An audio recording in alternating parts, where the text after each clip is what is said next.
This is the OFN today on the Ourlads Football Network as we review Week 8 in the NFL because this is a Tuesday edition. It's a trade line Tuesday edition. It's a get the vote out Tuesday edition. So it's a crazy Tuesday edition, Ryan, and you're fresh off the big Monday night game between the Giants and the Bucs. And a controversial ending that happened about what, 11 o'clock at night, 11:30?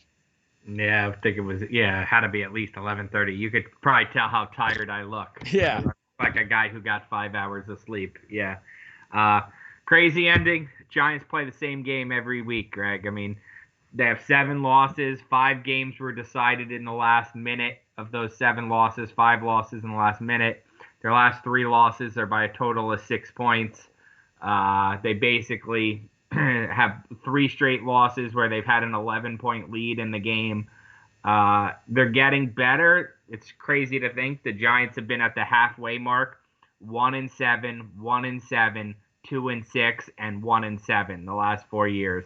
So they're terrible, but they're getting better because the games are competitive to the end, and that wasn't always the case. But the frustrating losses are really starting to sink into this fan base. Well, I wonder what would have been the storyline in Tampa had the Giants won the game and the Bucs lost the game with Antonio Brown hanging around the team this week. I wonder how that would have went off. Yeah, I don't know if it would have been his fault, but you know how it would have. But the storyline, you know how that would have been. They would have ran with that one.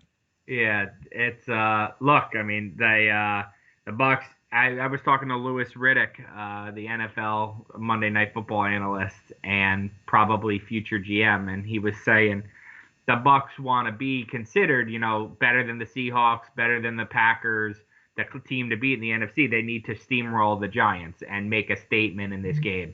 And that was literally anything but. If anything, that was a bring you back to the pack kind of win. Yeah, I mean, they do have the game this week with New Orleans. You get the look aheads a little bit more in college than you do at the pro level. Yeah, I don't think that's what it was. I think the Giants had a good game plan. Patrick Graham is the defensive coordinator who was with the Dolphins week 17 last year when they upset the Patriots. I think, he's got a good, obviously Patriots Brady. But he's got a good game plan, and Patrick Graham's done a hell of a job. He's done a hell of a job for people who aren't paying attention to the Giants. He's done a hell of a job with this Giants defense. But Giants are getting better everywhere but quarterback. Their quarterback is regressing, and the quarterback's the most important part of the team. If the Giants do, and we had talked about this a few weeks ago regarding if they get the first pick, it's not going to be Dave Gettleman that's going to be making the pick. Let's just say, look, at this point, if the Giants keep playing like this, they're not going to get the first pick. So let's say they end up with 3 wins, 4 wins. Does Dave Gettleman come back? I don't think there's any chance, no. Okay, does that mean that but is Joe Judge okay? Oh, yeah. Yeah, absolutely. Joe Judge is the most encouraging part of this franchise right now. It isn't the quarterback. It isn't the GM. It's Joe Judge and his staff. So he'll definitely be back. I don't think Gettleman will be back, but there are people who believe he will be. I believe it'll be a nice, transition to a senior advisor role or some sort of semi-retirement rather than a boot out the door. But I don't think he'll be making the personnel decisions for the Giants next year. You know what's interesting is the Giants outgained the Bucs in this one, and they were the 9th. Actually, if you look at it, the team that won the yards battle this weekend lost 9 of 14 games this weekend. That's interesting. Because I was going over my notes and I just started to realize, well, this is getting repetitive, that all these teams that are losing are winning the yardage battle. Yeah. That's very unusual. Yeah, it can be an empty stat, though. You get a lot of, empty yards in games where you're trying to make a feverish comeback, throwing the ball against prevent defense. I would agree it's unusual, but that can be a pretty empty stat, unlike Turnovers is a pretty obvious one. Time of possession is a pretty obvious one. I think those are more indicative of win-loss. Well, I mean, I guess look, over the season, yes. I mean, there's going to be weeks like this. If something happens where next week the same thing happens, then we've got something to talk about. Yeah, that's because it's not normal. No, it's certainly not normal. Yeah. No, but one week it could happen. You know, it could be a fluky kind of week, and that's the kind of weekend I guess we had. And again, it's trade deadline day, so we've already seen a few trades. We haven't seen any blockbuster trades. I'm not sure we're going to.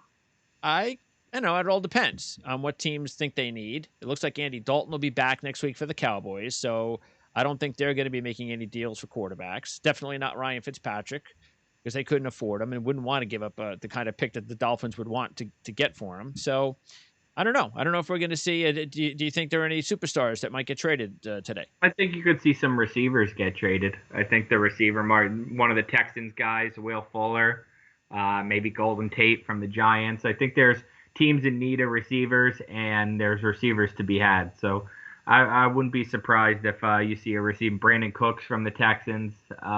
Wouldn't be surprised if you see a receiver here moved. I don't think it'll be Julio Jones, but no. I do that next class of receivers. Yeah, I think that's a possibility. We've seen some pass rushers moved already. I thought the Desmond King trade was interesting, Greg. Yeah. I mean, that's a guy who, he's hasn't been an All-Pro in a couple years, but he's still young and he's played at that level. And for him to go for a 6th-round pick, I thought was a steal. Yeah, for a franchise that is all they're in a rebuilding mode. So you have a young, good cornerback. Why isn't that good young quarterback part of your rebuilding? See, that's like, as a Jet fan, I don't mind the Williamsons and the McClendons getting traded, but if they trade Marcus May today, I'd be like, are you nuts? You can't trade Marcus May. He's got to be part of your rebuild. So I don't understand why Desmond King was traded from the Chargers. I don't know what they're doing. You saw the Quinnen Williams is available reports, and you saw how quickly the Jets shot that down because they didn't want exactly what you're saying. They didn't want their fan base to think they were giving up on another good young player. Well, as far as that was concerned, to me, it was probably the same guy who said that Jamal Adams was going to get traded to the Cowboys. Get traded. What's that? Jamal Adams did get traded. No, but I mean, we all know why he eventually got traded, because of the way that he reacted after hearing he was getting potentially traded. Yeah. So let's say Quinnen Williams getting traded, and let's see how Quinnen Williams reacts. If he reacts just like the Jamal Adams, we'll get him out of New York. He already reacted, right? He said no big water off his back. Absolutely. He reacted like a professional, unlike somebody in Seattle. So, but look, what about Michael Thomas? No, I don't think so. I mean, that would be even more earth-shaking than Julio Jones. No, I don't think so. Look, the Saints are like $100 million or something over the salary cap next year. So they're going to have to break it down next year. They're going to have to. So I think they have to realize, look, this is all about 2020. We'll figure out the future in the future. But if you're playing to win a Super Bowl in 2020, then you have to keep Michael Thomas. Well, I'm not looking at it as they're trading him to get ahead of next year. I'm just looking at it because I don't think anybody still has any idea what's going on behind the scenes with Michael Thomas. But are you a better team if you trade Michael Thomas? Is there any world? Say he's a huge distraction, a problem, which we don't know, but say he is. Are you a better team without him? You're not. You're just not. You're not. You're not getting a player this year who's making any kind of – maybe you get a first-round pick, but you're not getting a player this year who makes that kind of impact. So I think you just got to ride with it, and maybe you trade him in the off season. But I don't understand any way where you trade him. Even if you implode your roster and your team stinks and you fold down the stretch, well, at least you gave it a shot this year with Michael Thomas. If you trade him, you're just an average team that's going nowhere. So I don't know. So you might as well, if you trade him, you might as well trade Malcolm Jenkins and cut Drew Brees and go to Jameis Winston. You might as well blow the whole thing up. Well, again, I'm always saying it because I don't think we don't know what's going on. They're telling us an injury, but it didn't sound like this was supposed to be an injury that was going to last 2 months. No. And then he gets into a fight with a player, and then he gets suspended. The same player who got punched by the Bears guy. Same guy.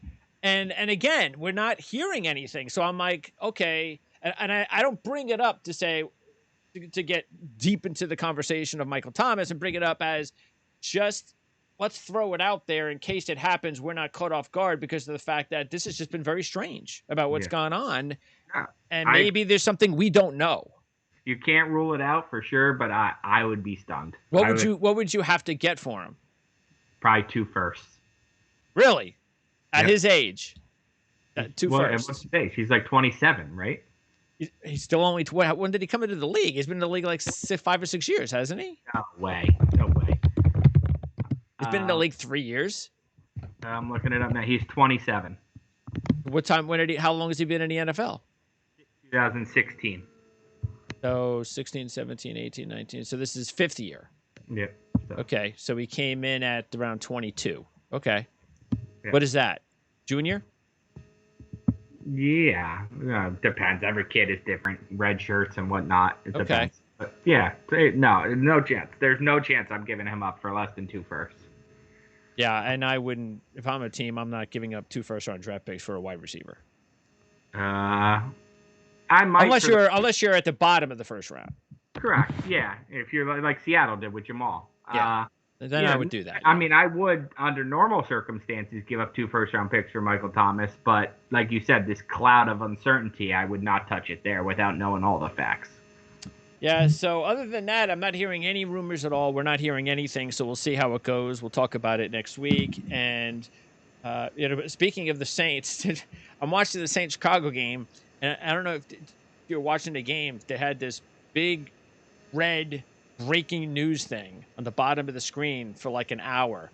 And the first time I saw it, I was like, oh, what happened? It must have been a trade. Something going on. Somebody got hurt in another game. But the big breaking news was that Drew Brees had broken some sort of NFL record. I mean, come on. That's not breaking news. Well, here's the problem with it. Give me a break. Nobody wants to be misled by that nonsense. Here's my problem with it. I don't have a problem with breaking news for somebody breaking a record. I don't have a problem with that. I think that's totally fine. The problem is he broke Tom Brady's record. So Tom Brady probably re-broke it last night, and then Breeze is going to re-break it next week, and then Brady's going to re-break it, and they're just going to keep handing off the record. So that's the problem with it, is they're not breaking the record until one of them retires. Otherwise, they're just handing it off until we figure out who has the most. So I don't have a problem with breaking news for a record breaker. When, if Frank Gore sets the NFL rushing record over Emmitt Smith or something, sure, that's fine. But to have 2 guys breaking the record, just handing it off to each other week after week, game after game, 1 o'clock game, 4 o'clock game, that's nonsense. All right, the big game, Pittsburgh and Baltimore. And once again, Lamar Jackson, to me, just proves where his limitations are. And I also think that I still think there's a big problem with Greg Roman. I'm not a fan. And here's proof. Ingram goes down. Dobbins finally gets an opportunity to play. We talked about this. Dobbins gets 15 carries, 113 yards for a 7.5 average. When he runs the football, he is fast. He is hard to bring down, and he's fast. His season average is 6.7. What is taking you so long to get J.K. Dobbins the football? It's odd. These coordinators, and it's the same thing with the Lions and Adrian Peterson and DeAndre Swift. It's odd how these coordinators cling to, and it's the same thing with the Jets. And not that Michael Pirine is the same kind of prospect, but Gore, yeah, and Gore the ball over Michael Pirine. I don't understand it. Running back is a young man's position. Don't understand it. You point out the facts every week, and you're right on top of it. That J.K. Dobbins. It's Hollywood Brown, and then it's J.K. Dobbins, Mark Andrews as the weapons for that team. I don't know why they don't give him the ball more. It doesn't make much sense. And Jackson now has, I think they said, a 25 quarterback rating over his last 3 games versus winning teams. Wow. Teams at 500 or better. And I believe it was Pittsburgh, the Chiefs, and then the playoff game last year. I'm assuming those are the 3. But look, he's not as bad as he looked in this game because I'm not saying that because he was terrible in the game. But I just think there are limitations to Lamar Jackson, and I'm sorry, but he never showed it in college, and he's never shown it in the NFL over a couple of years, and I don't think he's ever going to show it. He's a certain kind of quarterback, and I don't think there's anything wrong with that. I just think that there are too many people in the national media that want to make him out to be something he's never going to be. No, he's very, very, very close to Michael Vick, and he doesn't throw the ball as well as Michael Vick does yet. But Michael Vick wasn't he wasn't a great thrower early in his career. He's very, very close. He's the closest thing we've seen to Michael Vick. He's more Michael Vick than he is, Patrick Mahomes. Oh yeah, that'll never happen. Yeah. Or or even some of these other Deshaun Watson, like guys who can run but are really passers. He's really more Michael Vick than he is anybody else. So. And now the Ravens lose Ronnie Stanley for the year, which is a major blow. It's incredible, the timing. I don't know if this would have made a difference, but the fact that he was able to sign his extension, his 5-year, $100 million extension, a few days before the injury, obviously helps Ronnie Stanley. But that's a big blow. I don't know if this is going to anger our audience, Greg. I hope it doesn't. But this is why you will never see me complain about players getting their money in the NFL. I agree. This league can cut you. Yep. With you get a 6-year, $100 million contract, and you end up getting $24 million of the $100 million. It's too easy to get cut. The rules are too friendly to the teams. So I'll never blame a player for demanding his money as soon as he's eligible, if he's worth it. And that's why I think Ronnie Stanley example will be used by, I know I've talked to agents already in the last week who will use this Ronnie Stanley example in their negotiations for their clients on why, no, we don't want to wait till the end of the season. We're doing it right now. And, good for Stanley to get that money. No, look, I'm not going to take everybody else's side of where they're coming from, because I know there are a lot of fans who are completely against all of it. The only part that I'm against, and the only time I'm against it, is also for the betterment of the player. Like what happened to Prescott. I thought that was ridiculous. I don't think that he should ever have been, well, instead of making $200 million, I want to make $250 million. And now here you are. Here you sit because you felt you needed to make an extra $50 million or something, or an extra. Come on. There's a certain amount that I think you should accept and make sure that something like this doesn't happen, where you wind up getting hurt and you get nothing. And now you get a hope that you can get and maybe he will. Maybe he'll be healthy again, but I tell you the truth, I don't think he's ever going to get that contract offer again. But that's the only part that I have an issue with, is when they try to go too far, and then I think it hurts the player. Well, I got to tell you, players, when in their negotiation, from talking to players in their negotiations feel a responsibility to each other, not just to their family, not just to their agent, not just to their team. And Dak Prescott is trying to push the quarterback market so that he is the top quarterback, so that next year when I don't know off the top of my head who's next, when it's Lamar Jackson's turn to sign a contract, he has a new bar. Oh, I got to top Dak. And then when it's Kyler Murray's turn, he's got to top Lamar. They're trying to help each other by always pushing the salary bar further. So that's what Dak was trying to do. Yeah, of course, $200 million would change Dak's life and is enough for anybody, obviously. But he's trying to reset the bar. So, for total contract, for average salary, so the next guy has a new bar to clear, and Dak wouldn't be at those numbers if Mahomes didn't do it before him, and Rodgers didn't do it before him, and Matt Ryan didn't do it before him. So they're all trying to help each other in that regard, and it obviously backfired on Dak. Steelers 221 total yards in the game. They were out-yarded by twice as many yards. 457 for Baltimore, but Baltimore had the four turnovers from Jackson, and Pittsburgh went out and traded. They basically traded a fifth this year for a seventh in 2022, and for Avery Williamson. So I think it's a win-win for both teams. The Jets don't care about Williamson. I don't think they were ever going to re-sign him next year, and they get a fifth-round pick out of it. For Pittsburgh, They get they lose Bush, so they get a veteran player who definitely will fit in a lot better with the Steelers defense than he ever would have with the Jets. I can't imagine what it was like to be Avery Williams then that night and be or McClendon. Well, not even McClendon. Avery Williamson went to bed or whatever, ate his dinner as a 0-8 team, headed towards 0-16. Something, only maybe 150 guys in the whole world have ever experienced, and then wakes up as a member of an 8-0 team. That has to be the first time that's ever happened, where somebody that was traded right before the deadline. It is crazy, yeah. I'm sure it was, yeah. Team. Yeah. So, but Pittsburgh's defense is proving that they're every bit, if not more important than the offense right now, because Ben Roethlisberger, I think he's showing his age. He's still a good quarterback. He still makes, big plays, but I think that's a lot have to do with he's got more talent around him than he's ever had. Again, he doesn't have the Antonio Brown, Le'Veon Bell, and that's it. He has a bunch of receivers and running backs and, and a good offensive line. And that's important at his age, but the defense has been fantastic. And this is a defense that's had its moments under Big Ben, a couple of years here and there, but they've really built a good defense over the last few seasons.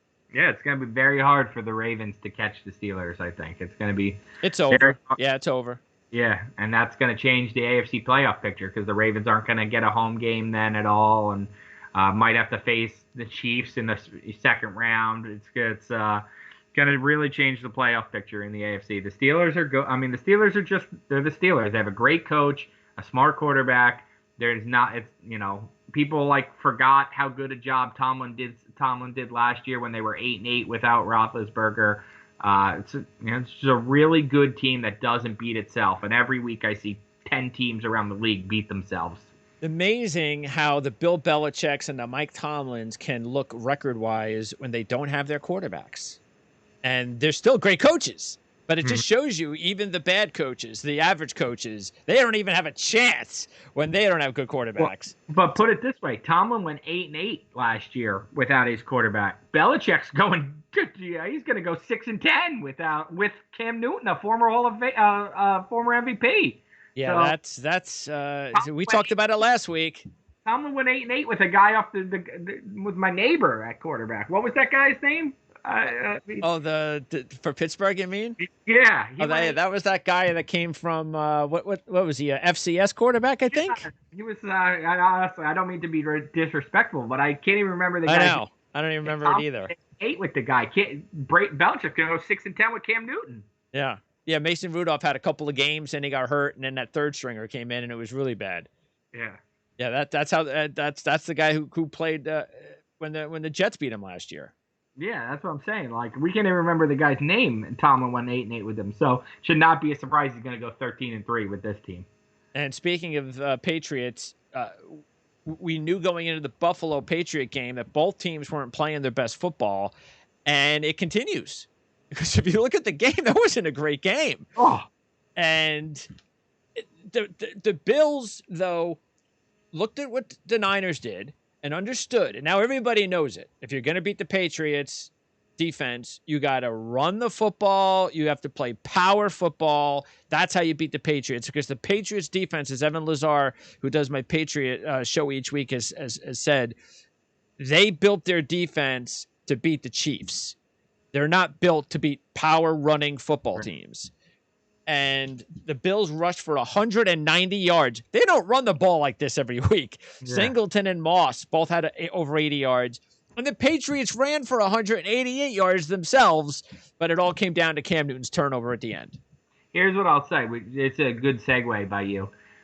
The Ravens seem to never beat the Steelers and couldn't get over the hump. The Bills seem to never beat the Patriots and found a way to get over the hump. So I thought it was crazy that the Patriots were driving there. They were in field goal range, and some undrafted guy that no one's ever heard of makes the big play. It's not Josh Allen or all the stars on Buffalo, Diggs, or some of the guys on the defense. The top cornerback whose name escapes me right now. It's not any of those guys. It's somebody we've never heard of making a big plus strip of Cam Newton. And the Pittsburgh quarterback's name, Greg? Delvin Hodges. Delvin Hodges. See, I still don't even remember the name. But yeah, there you go. Devlin Hodges. Okay. Yeah. He had some crazy nickname. But anyway, that my point being, he actually started 6 games for the Steelers last year. Yeah. Fine. My point being, sometimes you see these teams and these rivalries in the division where, like, you just can't get over the hump. You can't get over the hump. Sure. But even when you're the better team, there's some, like, mental block where you can't get over the hump. And I think the Bills got over the hump, and now I think they're easy. You know, even if they got a little bit outplayed, I think they're easily going to coast to the AFC East. Yep, and look, Pittsburgh. They're already.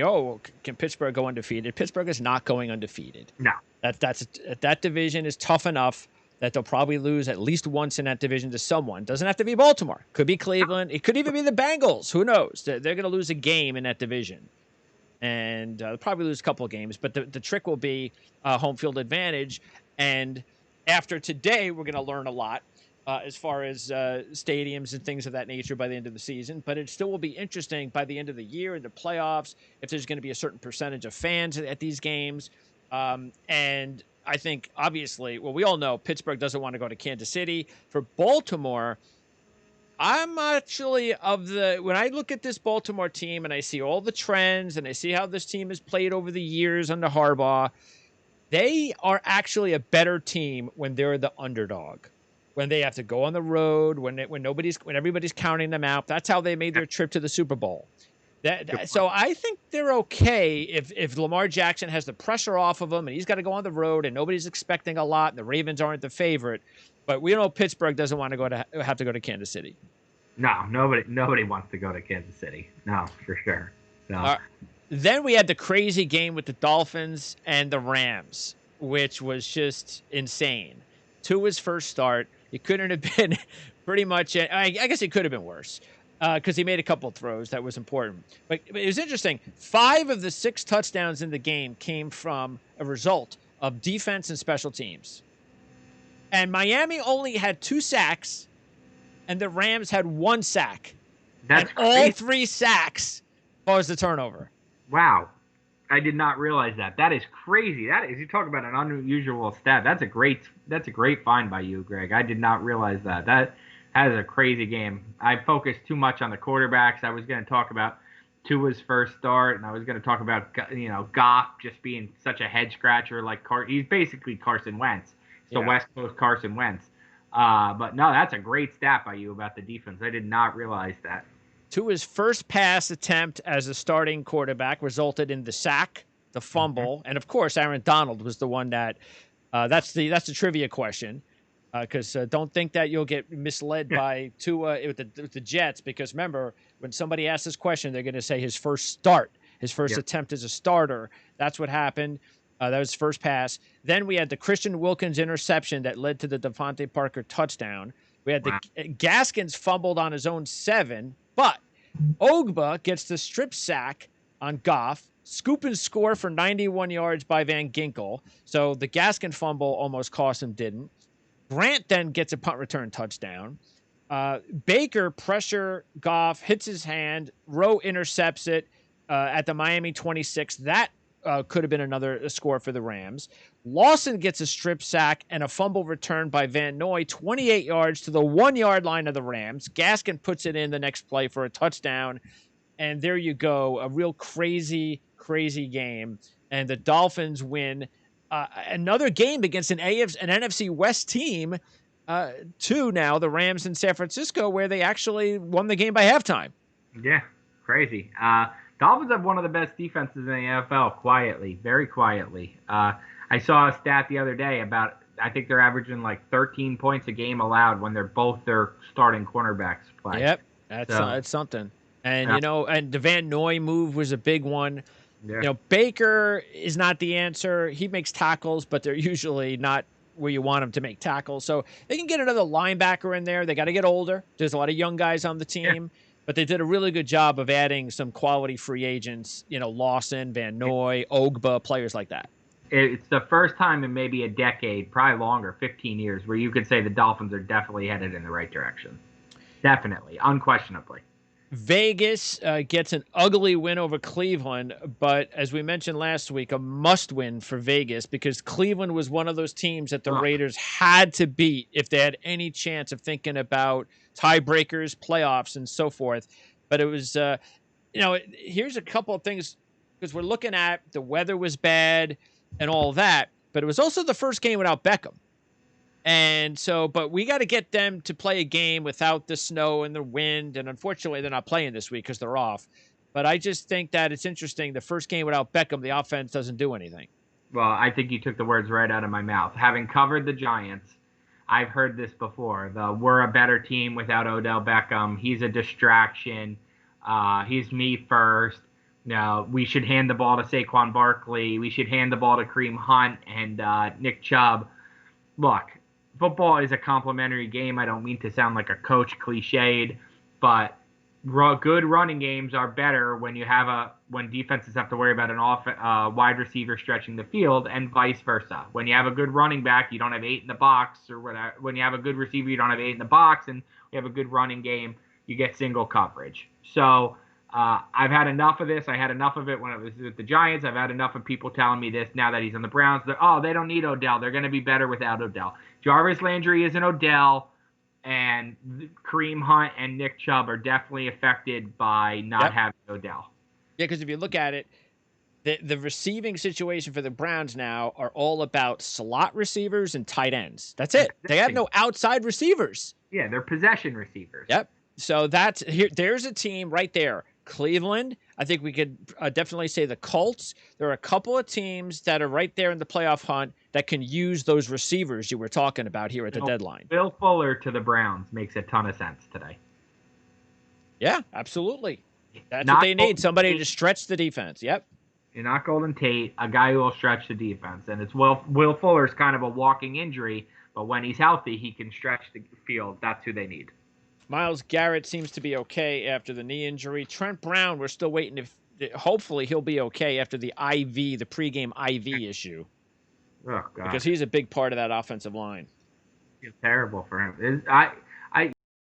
You never hear about this stuff with team doctors screwing stuff up. And now between this and the Chargers doctor with the punctured lung for Tyrod Taylor, and you and I were just talking a couple of minutes before we started about Sam Darnold going back in a game and now needing an MRI. It's very strange. I don't know what's going on here it seems to be a lot of miscommunication between players, coaches, and medical staff. And a lot of injuries in the NFL. So maybe the NFL needs to do a complete look at all 32 teams. Yeah. Okay. It might have something to do with COVID and the lack of interpersonal communication and the lack of OTAs and physical workout in the spring. I don't know what it has to do with, but it's alarming. Saints beat the Bears, and I think that's it for the Bears now. Bears came close to putting themselves in actually a really good position because the Saints were one of those teams that they had to try to make sure that they were ahead of as far as the tiebreaker. But the Saints beat the Bears anyway. And it was close, though. Montgomery finally, your fantasy back, finally had a good game, but they still couldn't get the job done. The Saints found a way in overtime. And when you got the ball back after you stopped the Saints on the first overtime possession, you could not punt the ball back again to Breeze, or else you knew the game was over. Exactly. That's exactly. I'm watching the game. That's exactly what I thought. I said, "Here's your chance." You didn't do it. It's a great throw Foles made at the end of regulation there on like 3rd and 17 to get into field goal range, and the big kick from that Bears kicker who's had an up and down career. Yep. But yeah, you had one shot in overtime. You didn't take advantage of it. Punting the ball back to the Saints, you were going to lose, and you did. I mean, the Saints seem to win. So they beat the Chargers in overtime. They beat the Bears in overtime. The Saints are not blowing anybody away. They're just kind of like sleepwalking through the season. But sure enough, they're what are they, 5-2, something like that? Yep, something like that. And now they take on the Tampa Bay Buccaneers on Sunday Night Football. So that'll be a good one in Tampa Bay. Oh, so the whole fight thing. And that's going to be, I guess, a mystery unless somebody comes clean, because something's going on with this Gardner Johnson dude. I don't know. The only thing I was getting out of it was that you got a Georgia guy punching a Florida Gator guy. That's the only thing I figured out. I saw some people do like Zapruder films of it where like they were hand fighting all game and trash talking and stuff, but I don't know. Were they trying to look for the spit that Yeah. that apparently came from Gardner Johnson? Yeah, exactly. Yeah, I mean, I don't. He's lucky he wasn't white. Then we know what would have been the cause. All right, so yeah, that's just very strange for the same guy to be called. I mean, to have a fight.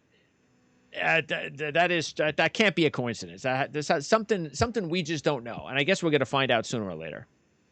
Yeah. All right, Seattle beat the Niners, and it's funny.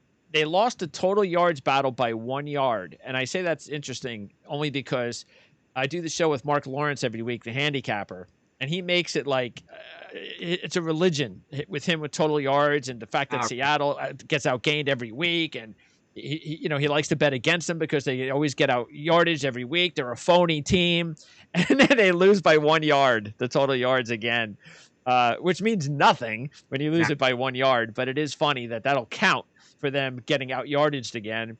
But wow, it's like Russell Wilson every week. He could just pick whether it's Metcalf or Lockett. Yeah, they're not a phony team at all. They're a really good team. Yeah, they're very good, and they played a little bit of defense too. Bobby Wagner had a fantastic game.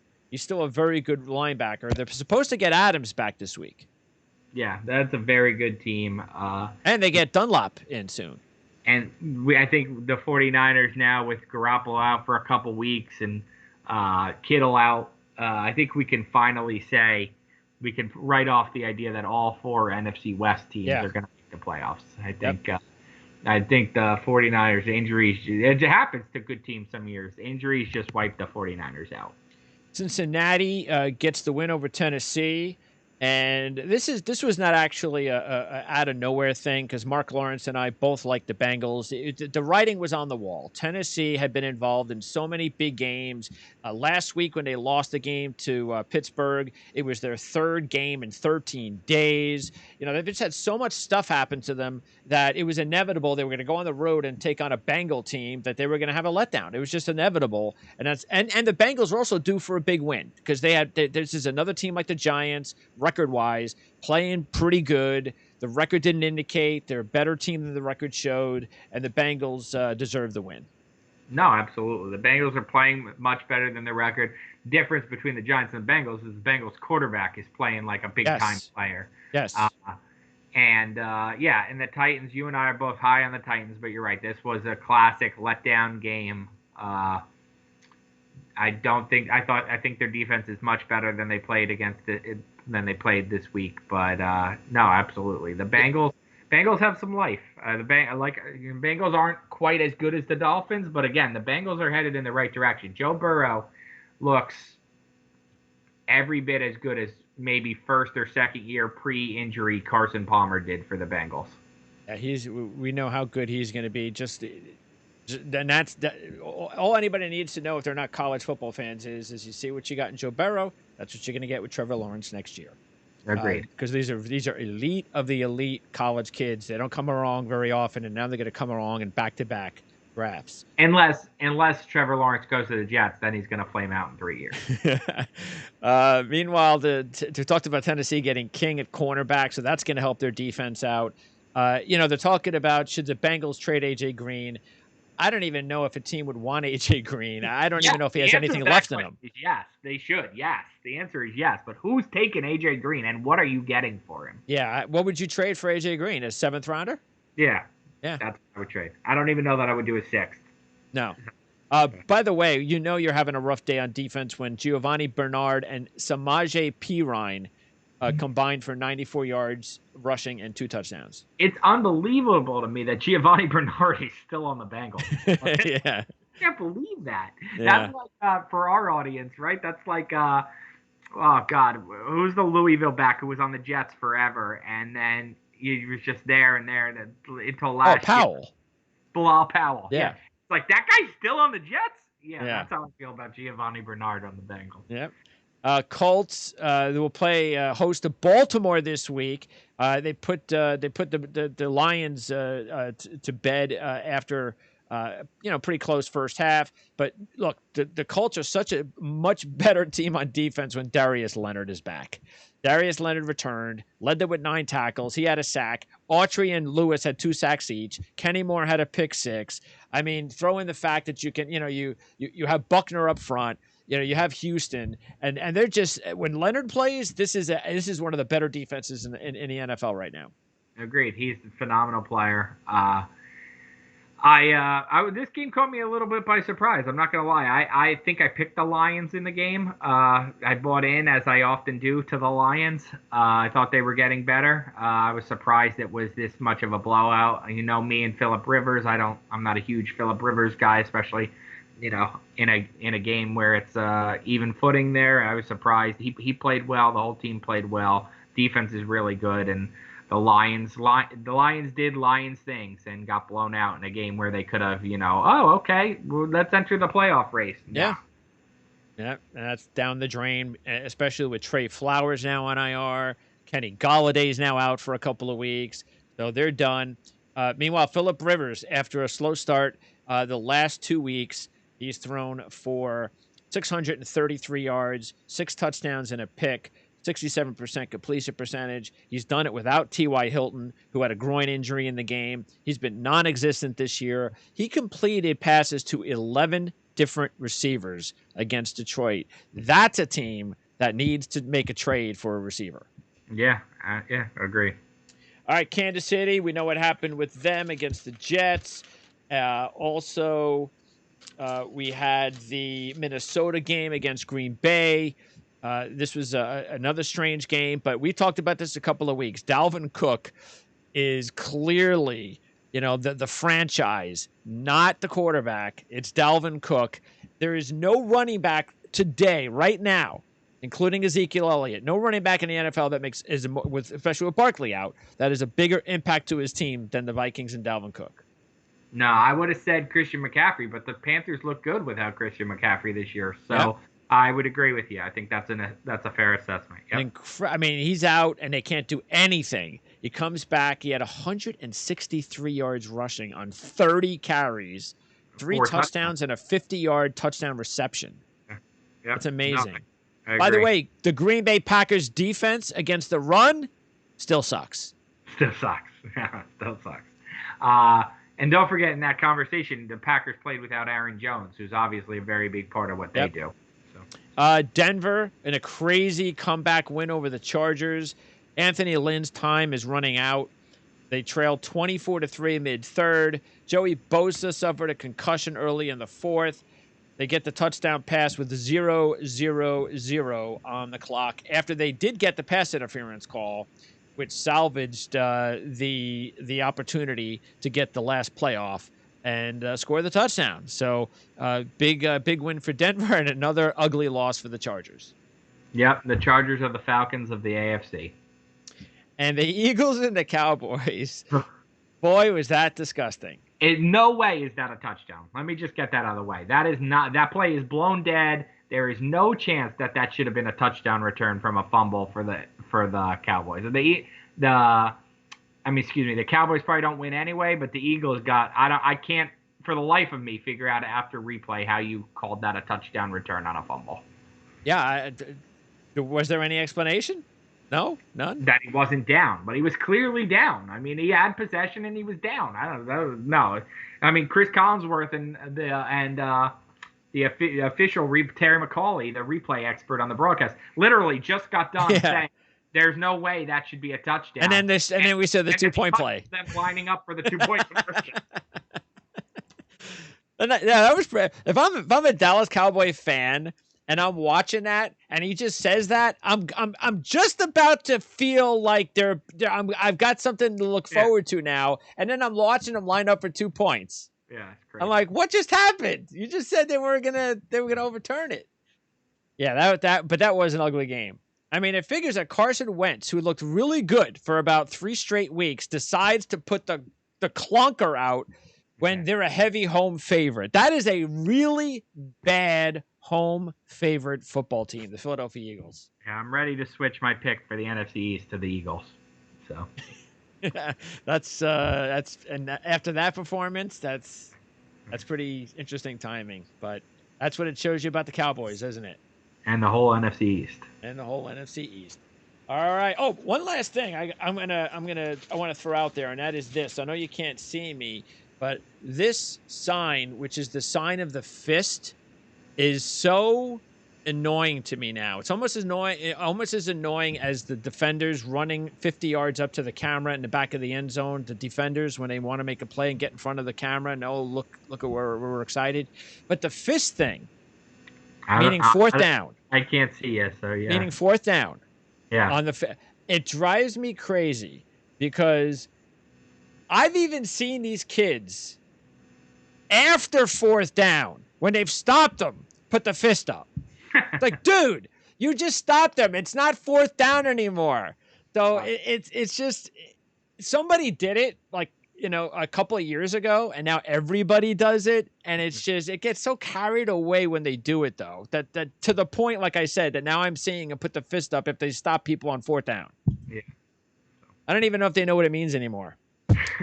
Hey, I have to ask you a question. Henry Anderson said, I saw it on the Jets website, said that he had to keep his head down. As long as we keep our head down, kind of, we're going to be okay kind of thing.